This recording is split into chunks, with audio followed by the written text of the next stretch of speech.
Hakuna shido. Mambo? Poa poa, za kwako? Safi kabisa. Naona una furaha sana. Yes, nina furaha sana kwa niaba ya mashabiki wa Fikoti.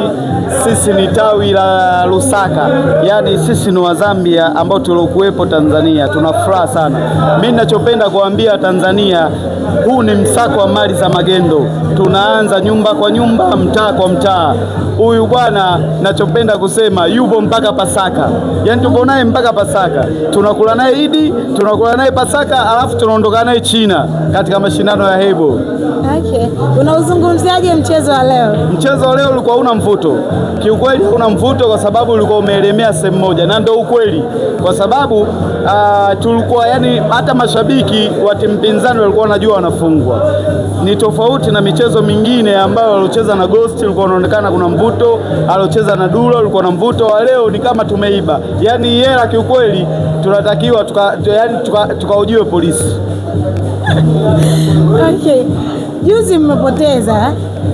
Unaizungumziaje ile mechi ya juzi? Mnatamani rematch na Safe? Kutamani rematch ni moja ya mikakati yetu, kwa sababu ile hatujapoteza, ile tumewekeza.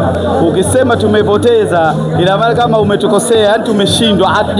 Hatujashindwa. Sisi tulichokifanya tumewekeza. Kuna siku ya marejesho ipo na wataitaja wenyewe, watatuambia lini na saa ngapi.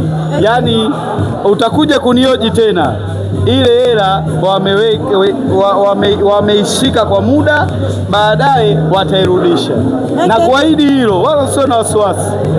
Alright, thank you so much brother. Thank you. Good night.